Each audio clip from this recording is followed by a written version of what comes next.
Li Wan the Fair by Jack London. The sun sinks, Kenem, and the heat of the day is gone. So called Li Wan to the man whose head was hidden beneath the squirrel-skin robe, but she called softly, as though divided between the duty of waking him and the fear of him awake.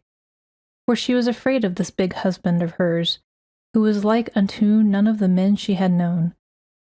The moose meat sizzled uneasily, and she moved the frying pan to one side of the red embers. As she did so, she glanced warily at the two Hudson Bay dogs dripping eager slaver from their scarlet tongues and following her every movement.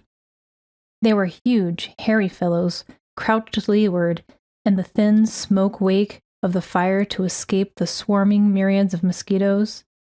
As Li Wan gazed down the steep to where the Klondike flung its swollen flood between the hills, one of the dogs bellied its way forward like a worm, and with a deft, cat-like stroke of the paw, dipped a chunk of hot meat out of the pan to the ground. But Li Wan caught him from out of the tail of her eye, and he sprang back with a snap and a snarl, and she rapped him over the nose with a stick of firewood. "Nay, Olo," she laughed, recovering the meat without removing her eye from him. "Thou art ever hungry, and for that thy nose leads thee into endless troubles." But the mate of Olo joined him, and together they defied the woman. The hair on their backs and shoulders bristled in recurrent waves of anger, and the thin lips writhed and lifted into ugly wrinkles, exposing the flesh-tearing fangs, cruel and menacing. Their very noses serrated and shook in brute passion, and they snarled as the wolves snarl, with all the hatred and malignity of the breed impelling them to spring upon the woman and drag her down. "And thou too, Bash, fierce as thy master, and never out peace with the hand that feeds thee. This is not thy quarrel, so be thine, and that." As she cried, she dove at them with the firewood, but they avoided the blows and refused to retreat. They separated and approached her from either side, crouching low and snarling. Li Wan had struggled with the wolf dog for mastery from the time she toddled among the skin bales of the tepee, and she knew a crisis was at hand. Bash had halted, his muscles stiff and tense for the spring. Olo was yet creeping into striking distance. Grasping two blazing sticks by the charred ends, she faced the brutes. The one held back, but Bash sprang, and she met him in mid-air with the flaming weapon. There were sharp yelps of pain and swift odors of burning hair and flesh as he rolled into the dirt, and the woman ground the fiery embers into his mouth. Snapping wildly, he flung himself sideways out of her reach, and in a frenzy of fear scrambled for safety. Olo, on the other side, had begun his retreat, when Li Wan reminded him of her primacy by hurling a heavy stick of wood into his ribs. Then the pair retreated under a rain of firewood, and on the edge of the camp fell to licking their wounds and whimpering by turns and snarling. Li Wan blew the ashes off the meat and sat down again. Her heart had not gone up a beat, and the incident was already old, for this was the routine of life. Kenem had not stirred during the disorder, but instead had set up a lusty snoring. "Come, Kenem," she called. "The heat of the day is gone, and the trail waits for our feet." The squirrel-skin robe was agitated and cast aside by a brown arm. Then the man's eyelids fluttered and drooped again. "His pack is heavy," she thought, "and he is tired with the work of the morning." A mosquito stung her on the neck, and she daubed the unprotected spot with wet clay from a ball she had convenient to hand. All morning, toiling up the divide and enveloped in a cloud of the pest, the man and woman had plastered themselves with the sticky mud, which, drying in the sun, covered their faces with masks of clay. These masks, broken in divers places by the movement of the facial muscles, had constantly to be renewed, so that the deposit was irregular of depth and peculiar of aspect. Li Wan shook Kenem gently, but with a persistence till he rose and sat up. His first glance was to the sun, and after consulting the celestial timepiece, he hunched over to the fire and fell to ravenously onto the meat. He was a large Indian, fully 6 feet in height, deep-chested and heavy-muscled, and his eyes were keener and vested with greater mental vigor than the average of his kind. The lines of will had marked his face deeply, and this, coupled with the sternness and primitiveness, advertised a native indomitability, unswerving of purpose, and prone, when thwarted, to sullen cruelty. "Tomorrow, Liwan, we shall feast." He sucked a marrow bone clean and threw it to the dogs. "We shall have flapjacks fried in bacon grease and sugar. Which is more toothsome?" "Flapjacks?" she questioned, mouthing the word curiously. "Aye," Kenem answered with superiority, "and I shall teach you the new ways of cookery. Of these things I speak you are ignorant, and of many more things besides. You have lived your days in a little corner of the earth, and know nothing, but I—" He straightened himself and looked at her pridefully. "I am a great traveler, and have been all places, even among the white people, and I am versed in their ways, and in the ways of many peoples. I am not a tree, born to stand in one place always, and know not where there be over the next hill, for I am Kenem, the canoe, made to go here and there, and to journey and quest up and down the length and breadth of the world." She bowed her head humbly. "It is true, I have eaten fish and meat and berries all my days, and lived in a little corner of the earth. Nor did I dream the world was so large until you stole me from my people, and I cooked and carried for you on the endless trails." She looked up at him suddenly. "Tell me, Kenem, does this trail ever end?" "Nay," he answered. "My trail is like the world. It never ends.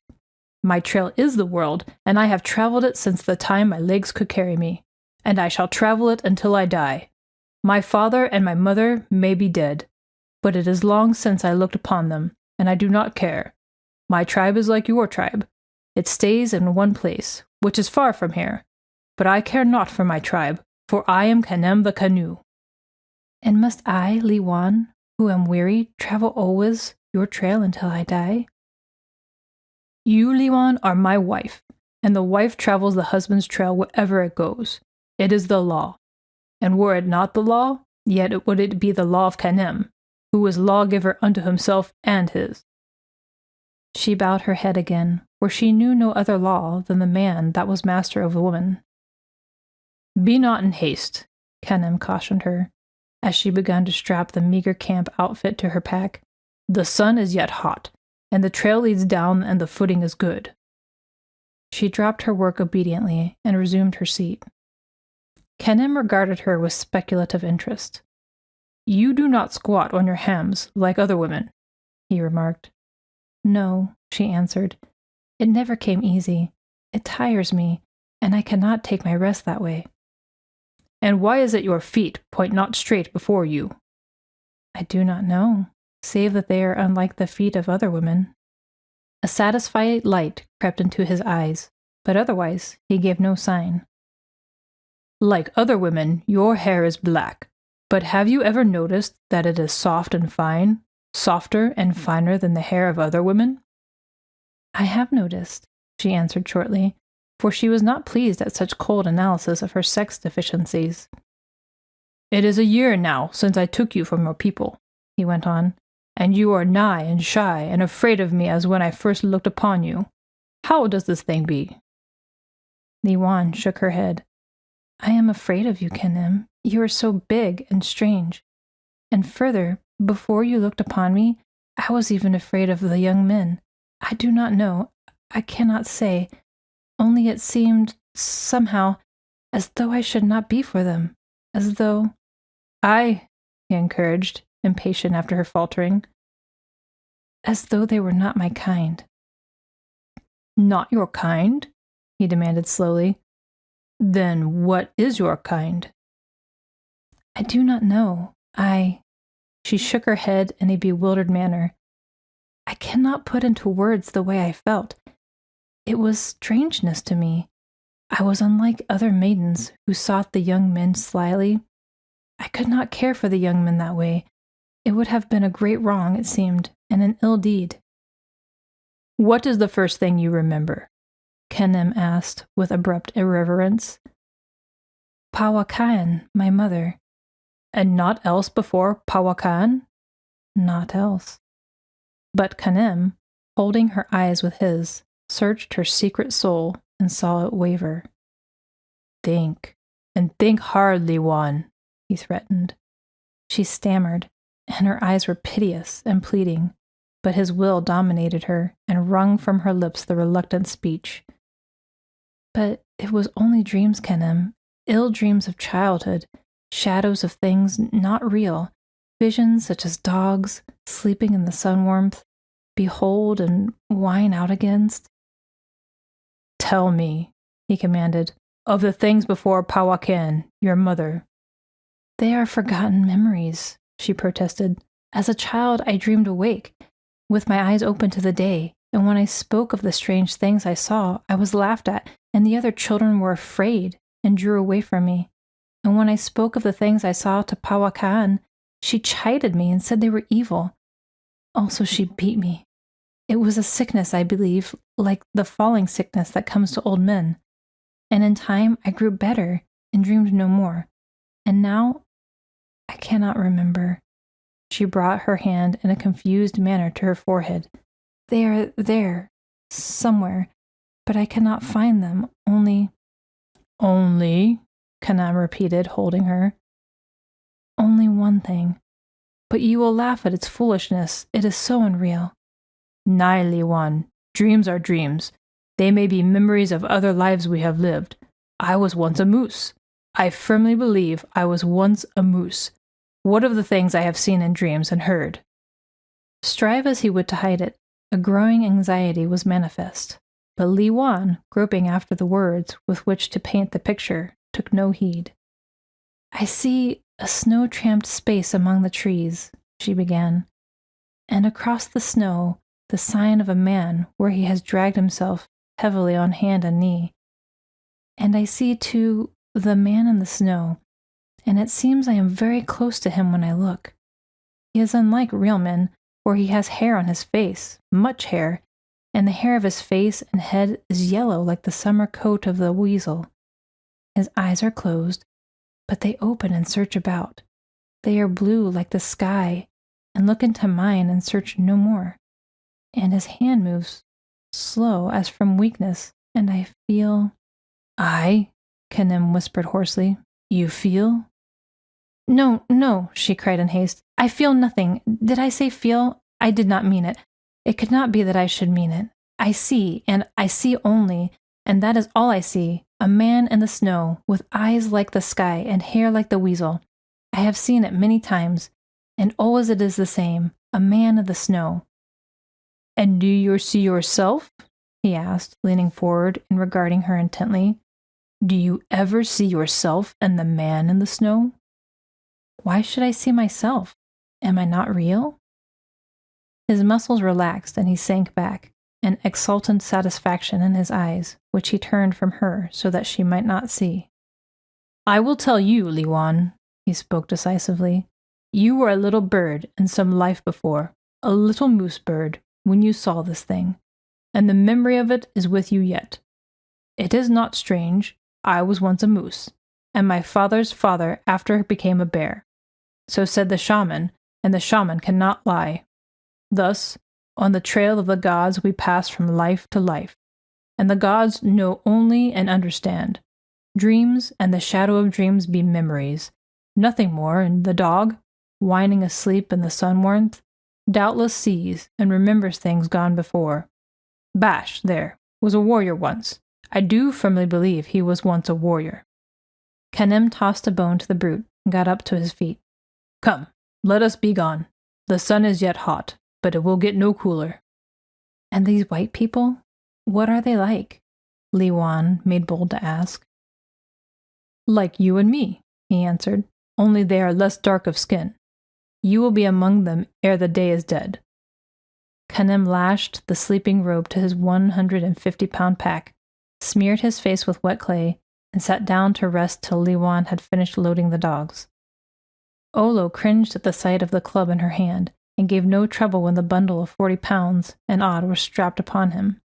But Bash was aggrieved and truculent, and could not forbear to whimper and snarl as he was forced to receive the burden.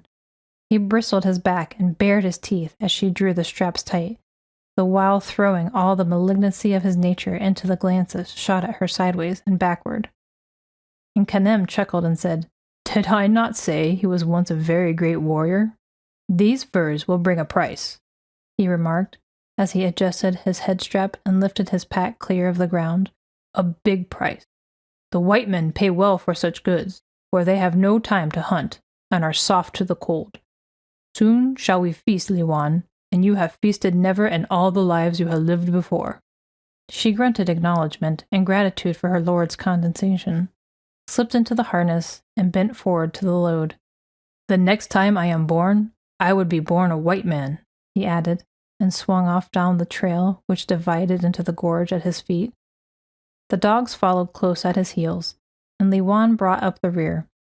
But her thoughts were far away, across the ice mountains to the east, to the little corner of the earth where her childhood had been lived. Ever as a child, she remembered, she had been looked upon as strange, as one with an affliction. Truly she had dreamed awake and been scolded and beaten for the remarkable visions she saw, till, after a time, she had outgrown them. But not utterly.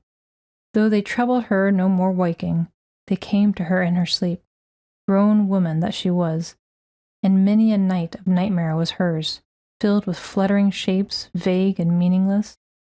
The talk with Kanem had excited her, and down all the twisted slant of the divide she harked back to the mocking fantasies of her dreams.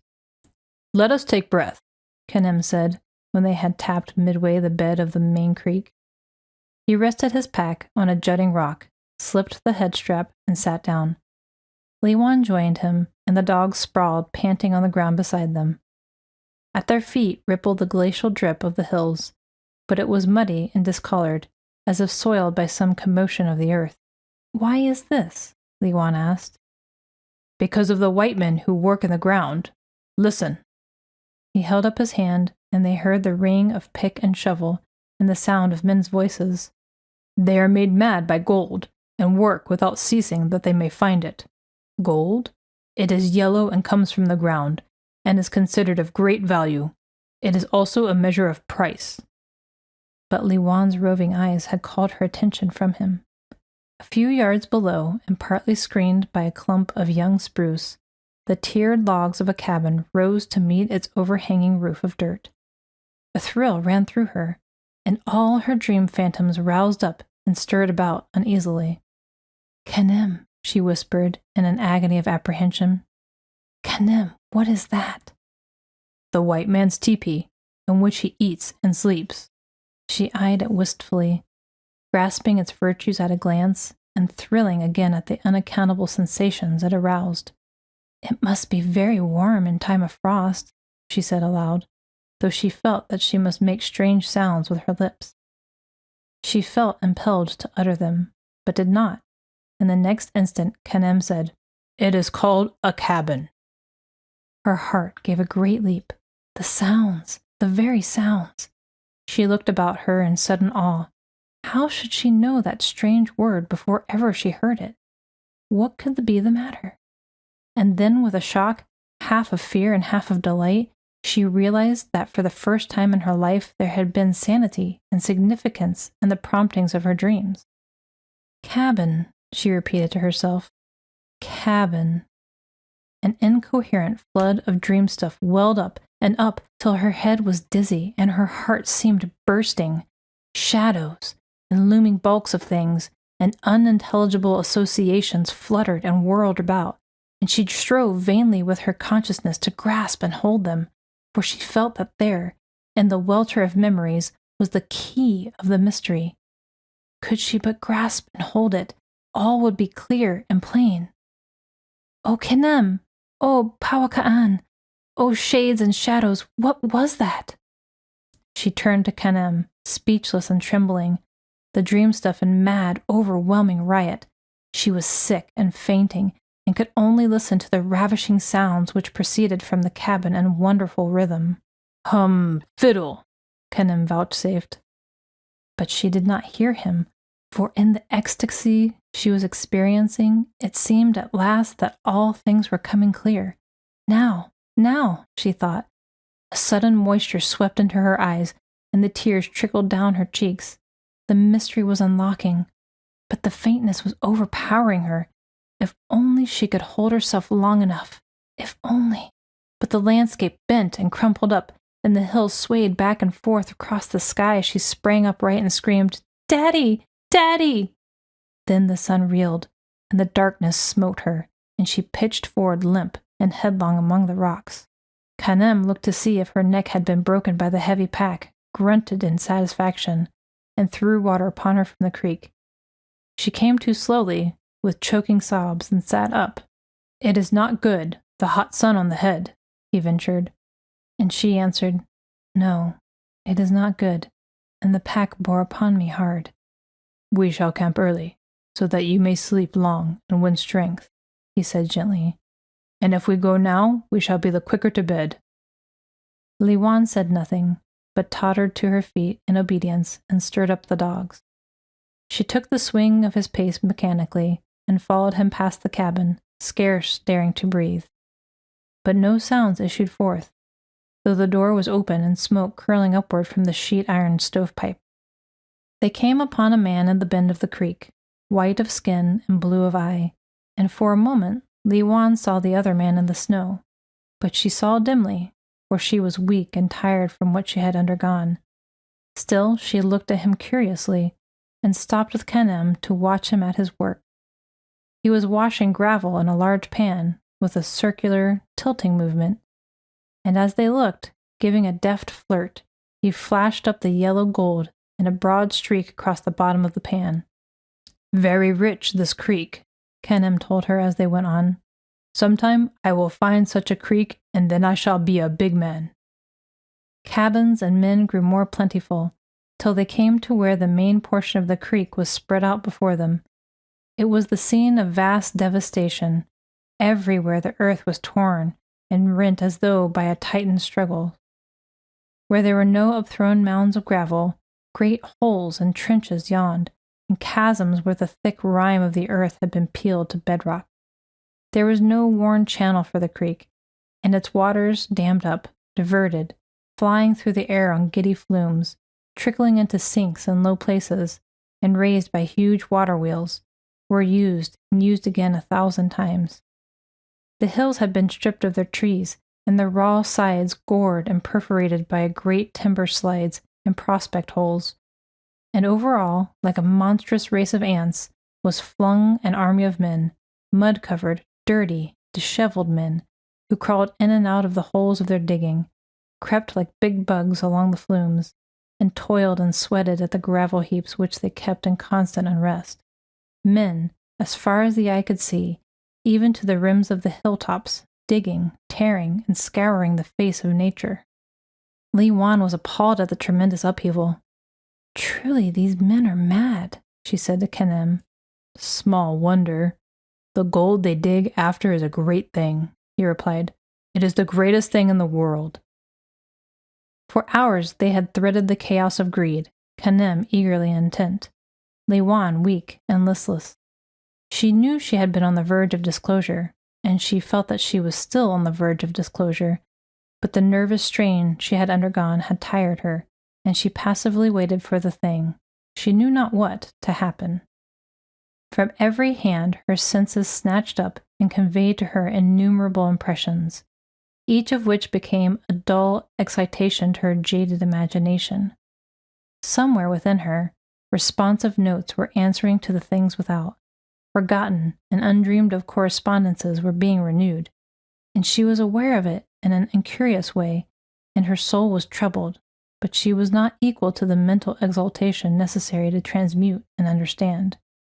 So she plodded wearily on the heels of her lord, content to wait for that which she knew, somewhere, somehow, must happen. After undergoing the mad bondage of man, the creek finally returned to its ancient ways, all soiled and smirched from its toil, and coiled lazily among the broad flats and timbered spaces where the valley widened to its mouth. Here the pay ran out, and the men were loath to loiter with the lure yet beyond. And here, as Li Wan paused to prod Ola with her staff, she heard the mellow silver of a woman's laughter. Before a cabin sat a woman, fair of skin and rosy as a child. dimpling with glee at the words of another woman in the doorway. But the woman who sat shook about her great masses of dark, wet hair which yielded up its dampness to the warm caress of the sun. For an instant, Li Wan stood transfixed. Then she was aware of a blinding flash and a snap, as though something gave way, and the woman before the cabin vanished, and the cabin and the tall spruce timber and the jagged skyline, and Li Wan saw another woman, in the shine of another sun, brushing great masses of black hair and singing as she brushed. And Li Wan heard the words of the song, and she understood, and was a child again. She was smitten with a vision, wherein all the troublesome dreams merged and became one, and shapes and shadows took up their accustomed round, and all was clear and plain and real. Many pictures jostled past, strange scenes, and trees and flowers and people, and she saw them and knew them all. "When you were a little bird, a little moose bird," Khanum said, his eyes upon her and burning into her. "When I was a little moose bird," she whispered, so faint and low he scarcely heard, and she knew she lied, as she bent her head to the strap and took the swing of the trail. And such was the strangeness of it, the real now became unreal. The mail tramp and the pitching of camp by the edge of the stream seemed like a passage in a nightmare. She cooked the meat, fed the dogs, and unlatched the packs as in a dream, and it was not until Khanum began to sketch his next wandering that she became herself again. "The Klondike runs into the Yukon," he was saying, "a mighty river, mightier than the Mackenzie, of which you know. So we go, you and I, down to Fort O'Yukon. With dogs, in the time of winter, it is 20 sleeps. Then we follow the Yukon away into the west. 100 sleeps, 200, I have never heard. It is very far, and then we come to the sea. You know nothing of the sea, so let me tell you. As the lake is to the island, so the sea is to the land, and the rivers run to it, and it is without end. I have seen it at Hudson Bay. I have yet to see it in Alaska. And then we may take a great canoe upon the sea, you and I, Li Wan, or we may follow the land into south many 100 sleeps. And after that, I do not know, save that I am Khanum the canoe, wanderer and far journeyer over the earth." She sat and listened, and fear ate into her heart as she pondered over this plunge into the illimitable wilderness. "It is a weary way," was all she said, head bowed upon the knee in resignation. Then it was a splendid thought came to her, and at the wonder of it she was all aglow.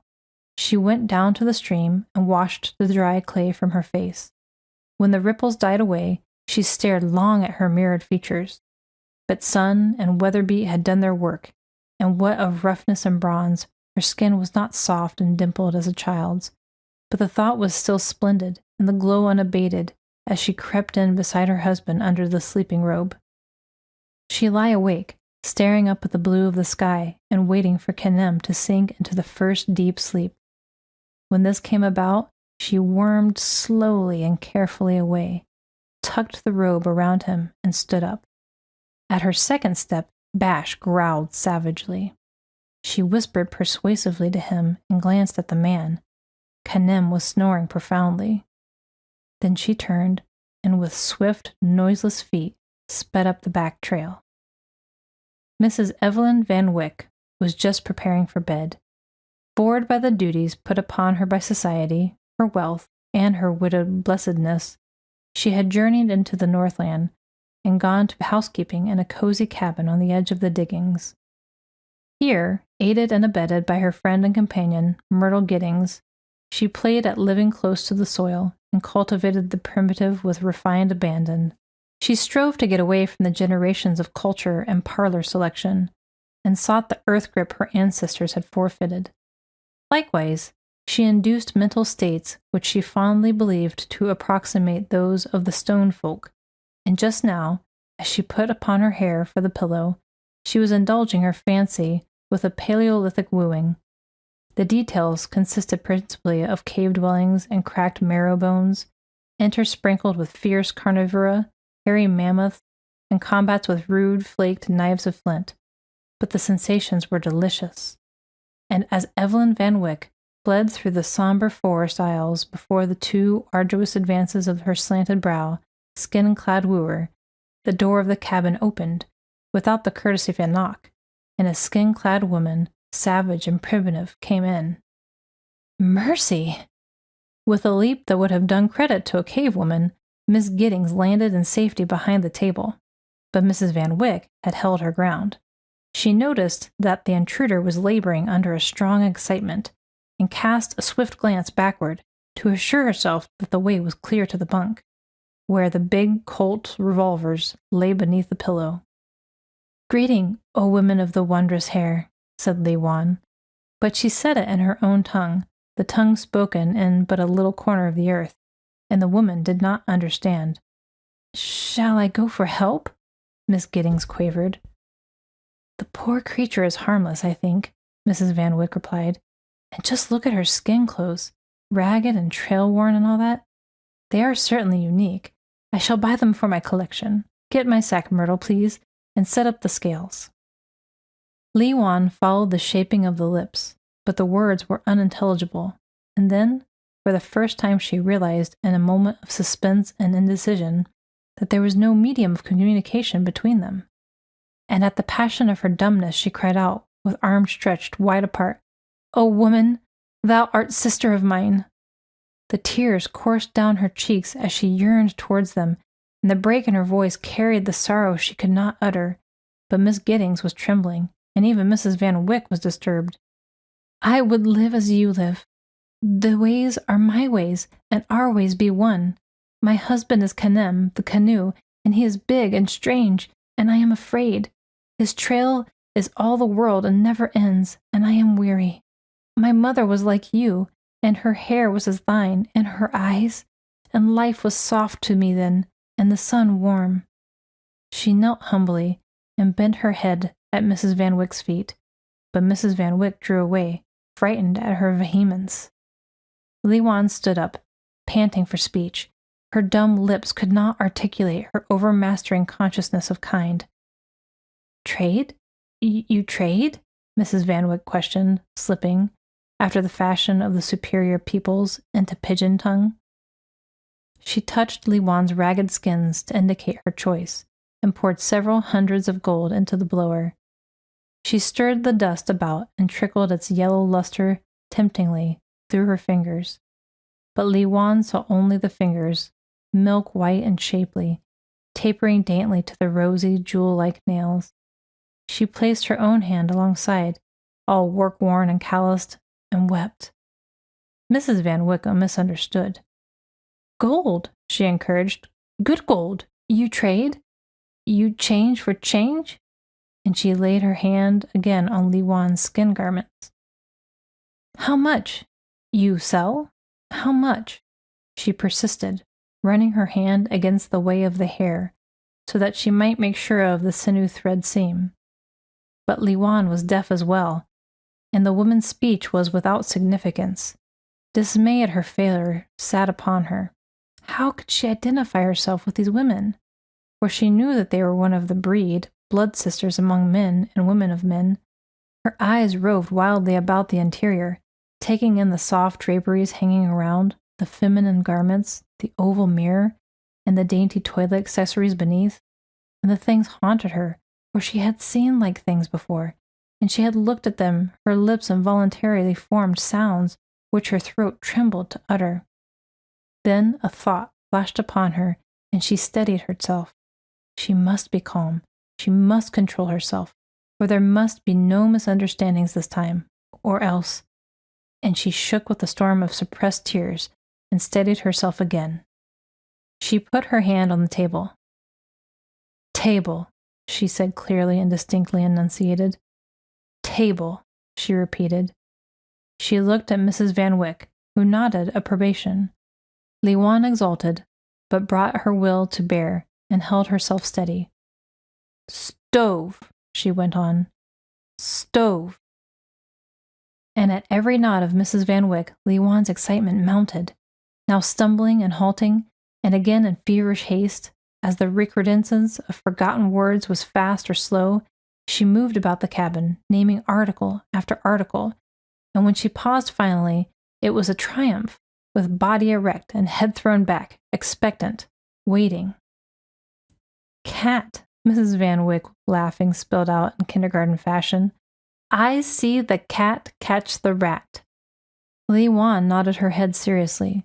They were beginning to understand her at last, these women. The blood flushed darkly under her bronze at the thought, and she smiled and nodded her head still more vigorously. Mrs. Van Wyck turned to her companion. Received a smattering of mission education somewhere, I fancy, and has come to show it off. Of course, Miss Giddings tittered. Little fool. We shall lose our sleep with her vanity. All the same, I want that jacket. If it is old, the workmanship is good, a most excellent specimen. She returned to her visitor. Changey for changey? You, changey for changey? How much, eh? How much, you? Perhaps she'd prefer a dress or something, Mrs. Giddings suggested. Mrs. Van Wyck went up to Li Wan and made signs that she would exchange her wrapper for the jacket. And to further the transaction, she took Li Wan's hand and placed it amid the lace and ribbons of the flowing bosom, and rubbed the fingers back and forth so that they might feel the texture. But the jeweled butterfly which loosely held the fold in place was insecurely fastened, and the front of the gown slipped to the side, exposing a firm white breast, which had never known the lip clasp of a child. Mrs. Van Wyck coolly repaired the mischief, but Li Wan uttered a loud cry, and ripped and tore at her skin shirt till her own breast showed firm and white as Evelyn Van Wyck's. Murmuring inarticulately and making swift signs, she strove to establish the kinship. A half-breed, Mrs. Van Wyck commented. I thought so from her hair. Mrs. Giddings made a fastidious gesture, proud of her father's white skin. It's beastly. Do give her something, Evelyn, and make her go. But the other woman sighed. Poor creature. I wish I could do something for her. A heavy foot crunched the gravel without. Then the cabin door swung wide, and Kanem stalked in. Mrs. Giddings saw a vision of sudden death and screamed, but Mrs. Van Wyck faced him composedly. What do you want? She demanded. How do? Kanem answered suavely and directly, pointing at the same time to Li Wan. My wife. He reached out for her, but she waved him back. Speak, Kanem. Tell them that I am... Daughter of Powhatan? Nay, of what is it to them that they should care? Better should I tell them that thou art ill wife, given to creeping from thy husband's bed when sleep is heavy in his eyes. Again he reached out for her, but she fled away from him to Mrs. Van Wyck, at whose feet she made frenzied appeal, and whose knees she tried to clasp. But the lady stepped back and gave permission with her eyes to Kanem. He gripped Li Wan under the shoulders and raised her to her feet. She fought with him, in a madness of despair till his chest was heaving with exertion, and they had reeled about over half the room. Let me go, Kanem, she sobbed. But he twisted her wrist till she ceased to struggle. The memories of the little moose bird are overstrong and make trouble, he began. I know, she broke in. I see the man in the snow, and as never before I see him crawl on hand and knee, and I, who am I a little child, am carried on his back. And this is before Powhatan and the time I came to live in a little corner of the earth. You know, he answered, forcing her to the door, but you will go with me down the Yukon and forget. Never shall I forget. So long as my skin is white shall I remember. She clutched frantically at the doorpost and looked a last appeal to Mrs. Evelyn Van Wyck. Then I will teach thee to forget. I, Kanem the canoe. As he spoke, he pulled her fingers clear and passed out with her upon the trail. End of section 9.